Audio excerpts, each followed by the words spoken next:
Pinangunahan ni Pangulong Bongbong Marcos ang inspeksyon sa bagong istasyon ng bus sa Kamuning. Kabilang sa tinitingnan ng Pangulo ang daanang pinalit sa tinaguriang Mount Kamuning. Live mula sa Quezon City, may Express Report si Gerard de la Peña. Gerard, kamusta? Anong balita dyan? Nikki, formal lang ang binuksan ng pamahalaan sa publiko itong Kamuning Station ng EDSA Busway. Alam mo, kung ikukumpara natin ito dun sa pag-inspeksyon ng Department of Transportation noong Agosto noong nakaraang taon ay ibang-iba na ang itsura ng istasyon na ito dahil may maayos na itong malalakaran at may mauupuan na rin yung mga pasahero naghihintay ng kanilang masasakyang bus. Pero ang pinakabida talaga sa proyektong ito ay ang pedestrian access mula sa mga bangketa papunta dito sa istasyon sa gitna. Dati kasi kailangan pang umakyat ng mga pasahero sa MRT Kamuning Station at saka pabababa papunta sa busway station. Ngayon ay may sarili na rin itong access mula sa magkabilang direksyon ng EDSA.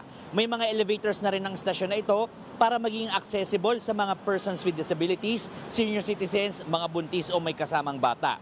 Kung matatandaan natin, itong sagot ng Department of Transportation sa napakatarik na Scout Borromeo Nia South Road Footbridge o mas kilala sa bansag na Mount Kamuning. Bukod dito, nire-rehabilitate na rin ng DOTR ang iba pang busway stations, partikular na ang bagong Barrio, Balintawak at Guadalupe. 87 million pesos ang nilaan ng DOTR para sa pagpapagawa ng mga estasyon na ito. Mismong si Pangulong Bongbong Marcos pa nga ang nag-inspeksyon dito kanina. Bago yan ay umakyat din siya doon sa Mount Kamuning. Pakinggan natin ang kanya naging pahayag. Naayos natin ito within 4 months. Ang pangako sa atin ay 6 na buwan, 4 na buwan pa lang ay tapos na. Kaya ngayon, mas mababa na ang akyatin na hagdan, tapos meron ng elevator para kung yung mga hindi kayang umakyat ng hagdan.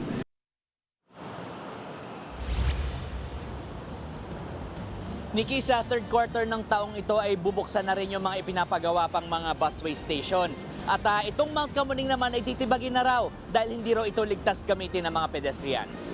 Nikki. Yan ang Express Report ni Gerard de la Peña, live mula sa Quezon City.